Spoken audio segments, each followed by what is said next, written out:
Hey guys, I'm Todd. And I'm Austin, and this is The Todd and Austin Cooking Show. Some people want us to have a different name, but we're better than that. Way better.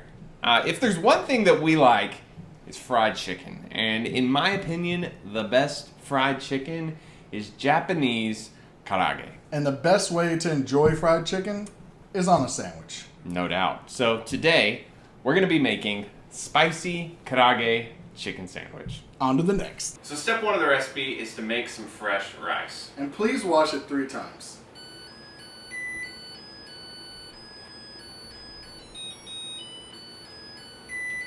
Beautiful.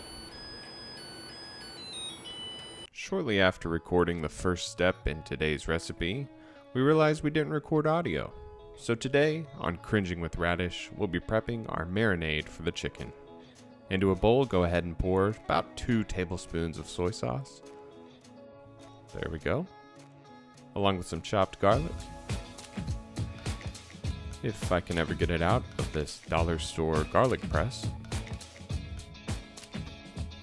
I think I should probably grab a knife to scrape this off. There we go. Now it makes sense why that was only $1. Go ahead and grate some ginger. Pro tip, if you use a spoon to peel and grate your ginger, it makes the process a whole lot easier. Into the same bowl, we're going to add half a tablespoon of white wine. We would have used sake, but our local Kroger didn't have any. And helps if you remove the seal on the wine before trying to pour. And then I decided to try a little swig myself, and let me tell you, 0 out of 10, do not recommend. Lastly, after we regain composure, let's add half a teaspoon of sesame oil. Definitely don't want to add too much because that stuff is powerful. Then we just add our chicken, make sure it's covered, and place in the fridge for about 30 minutes. So now that we got the chicken marinating in the fridge for the next half hour, there's one more thing we're going to have to marinate, and that is the pickles. First step is just to cut the cuke. We got an English cucumber. I don't know. Because we're English. I don't know what the difference is, but I also know a lot of Japanese recipes that say they use English cucumbers. English, or I've seen Persian. A Persian cucumber. It's something long, though. It's usually long and skinny instead of... Now we're going to throw those cukes into a bowl and add in our marinade. We're going to add a teaspoon of salt, 2/3 cup rice vinegar. But Don't be fooled. this doesn't look like rice wine vinegar. That's because it is apple cider vinegar. Another big fail on our part for our very first video. I didn't realize we were out of rice wine vinegar. Next thing you're gonna add is a 1/4 cup of sugar. Make those cukes nice and sweet. A teaspoon of soy sauce. And then the next thing you wanna add is about a teaspoon of sesame oil. Again, don't do too much because we all know sesame oil. Very powerful. Also, this is a tablespoon, I'm pretty sure. So don't fill this Here, up. you want me to get... And then we do some sesame seeds. Ah. Sesame seeds, Todd. Where did I put those? I had those out. I think they're at the sesame seed store. Todd forgot the sesame seeds. How much would you say we need? I'm gonna guess 5 dashes. Copy that. 1, 2, 3, 4, 5. I'm Yeah, gonna make honestly. sure all the cukes are at least mostly submerged in the liquid. Now you're gonna put those cucumbers in the fridge for about 30 minutes, so it's about the same time as the chicken, and We'll see you back here in a second.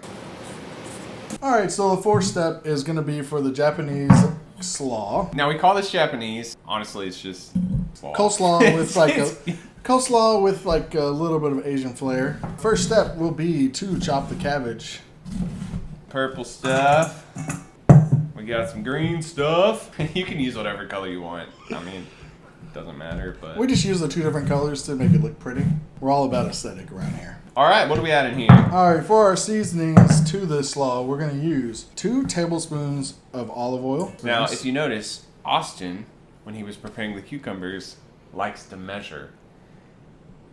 I don't really care to. And that's why we work well together. Alright. 1 tablespoon of sesame oil. Did you say 1 tablespoon or teaspoon? Tablespoon. It says tablespoon. Tablespoon? over here. It says that was a tablespoon. That was a tablespoon. Okay. Yeah, okay. 3 tablespoons of honey. I always thought it was kind of morbid to have it coming out of the bear's Yeah, I never understood that. head. Should be a B, It right? should be like out of the Yeah, no, it should. something. 1 tablespoon of soy sauce, a little umami flavor. And next, the recipe just says garlic and ginger. Just use as much or as little as you want. And Well, you know, don't do that. oh, okay. And last, it's not in the recipe, but we thought it would add a nice sweetness, so we're gonna add a little bit of carrot as well. You can really chop the carrot up, you know, whichever way you'd like. We just think the matchsticks kind of go along with how the slaw is shaped. This is the coolest part. Whenever you cut your carrots like matchsticks, watch this. You ready? Oh, Oh! Professional chefs. All right, so we're done with the slaw here, and we're gonna go ahead and get all the ingredients out and get ready to fry some chicken. Oh yeah. Basically, you've got all your chicken that was marinating in the fridge for a while, and this is simply a mixture of cornstarch and flour. Just regular old flour will work just fine. The easiest thing to do.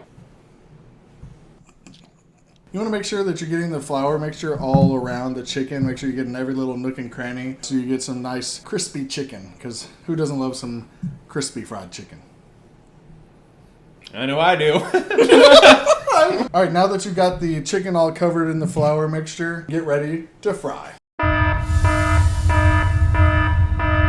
Safety warning from your friends over at Clay Robinson State Farm. When frying at home, make sure that whatever vessel you have, you only fill it at max half full with oil. Once you start putting the chicken or whatever meat you're frying in, you don't want any oil going over the side and burning your house down. But if you do burn your house down and you need insurance, give our sponsor a call, Clay Robinson State Farm. Like a good Clay Robinson State Farm, neighbor is there. Last thing before we fry the chicken up and make these delicious sandwiches, we're gonna make our sauce for this sandwich. And it's gonna just be a simple spicy mayo. We got Kewpie mayonnaise, uchimi pepper, and some chili oil. All right, now we're gonna fry the chicken. Now, according to the FDA, well, honestly, you probably shouldn't even handle raw chicken with your bare hands, but that's besides the point because Professional chef. You're gonna want to fry this until it reaches an internal temperature of 165 degrees.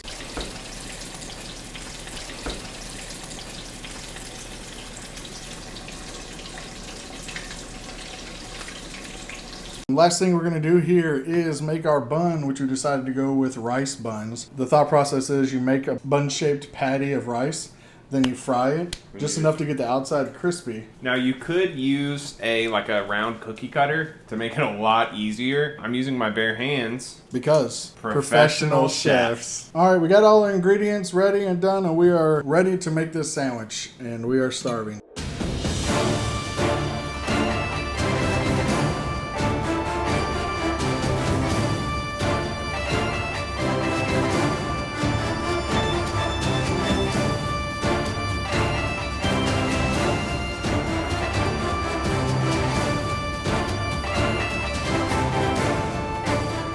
Alright guys, thanks for joining along with us as we made this sandwich for the first time ever. Can't wait to dig our teeth in. Make sure to like this video and subscribe to our channel. And go ahead and ring that bell. But it is getting very late. We've been working on this for far too long, so let's eat. Let's do it. I'm so hungry. Here we go.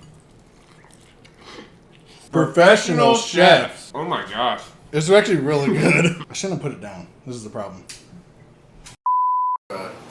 Thank our sponsor, Clay Robinson State Farm. For sure. Like a good neighbor, Clay Robinson is there. I knew where you were going with that.